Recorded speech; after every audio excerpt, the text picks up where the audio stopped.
ସଦାପ୍ରଭୁ ପରମେଶ୍ୱରଙ୍କ ନାମରେ ଧନ୍ୟବାଦ ହଉ। ଆସନ୍ତୁ ଆଜି ଆମେମାନେ ଈଶ୍ୱରଙ୍କ ବାକ୍ୟ ଅଧ୍ୟୟନ କରିବାକୁ ଯିବା।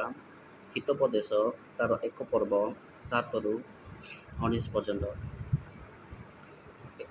ଏଠାରେ ଏପରି ଲେଖାଯାଏ, ସଦାପ୍ରଭୁଙ୍କ ବିଷୟକ ଭୟ ଜ୍ଞାନର ଆରମ୍ଭ।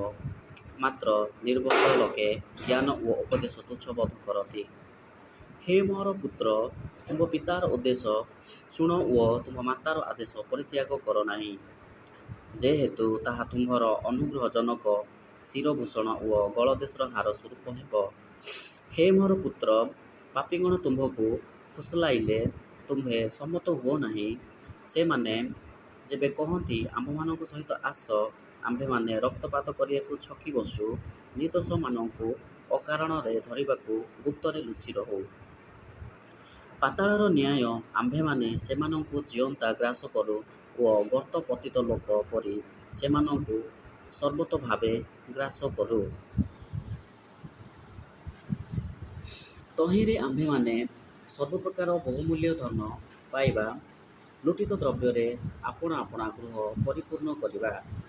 ତୁମ୍ଭେ ଆମ୍ଭମାନଙ୍କ ମଧ୍ୟରେ ଅଂଶୀ ହେବ, ଆମ୍ଭ ସମସ୍ତଙ୍କର ଏକତଡ଼ା ହେବ। ହେ ମୋର ପୁତ୍ର, ତୁମ୍ଭେ ସେମାନଙ୍କ ସଙ୍ଗେ ସେହି ପଥରେ ଚାଲ ନାହିଁ, ସେମାନଙ୍କ ପଥରୁ ଆପଣା ପାଦ ଅଟକାଅ, ଯେହେତୁ ସେମାନଙ୍କ ଚରଣ କୁକ୍ରିୟା କରିବାକୁ ଦୌଡ଼େ ଓ ରକ୍ତପାତ କରିବାକୁ ଶୀଘ୍ର ଧାଇଁଯାଏ। କୌଣସି ପକ୍ଷୀର ଆଖି ଆଗରେ ଜାଲ ପାତିବା ନିତାନ୍ତ ବ୍ୟର୍ଥ ହୁଏ। ସେମାନେ ନିଜ ନିଜର ରକ୍ତପାତ କରିବାକୁ ଛକି ବସନ୍ତି ଓ ଆପଣମାନଙ୍କ ପ୍ରାଣକୁ ଧରିବା ପାଇଁ ଗୁପ୍ତରେ ଲୁଚି ରହନ୍ତି। ସମସ୍ତ ଧନଲୋଭୀର ଗତି ଏହି, ତାହା ଧନର ଅଧିକାରୀମାନଙ୍କର ପ୍ରାଣ ନାଶ କରେ। ଏହି ପଠିତାଂଶରେ ଈଶ୍ୱର ଆମ୍ଭମାନଙ୍କୁ ବୁଝିବାରେ ସାହାଯ୍ୟ କରନ୍ତୁ। ଆମେନ୍।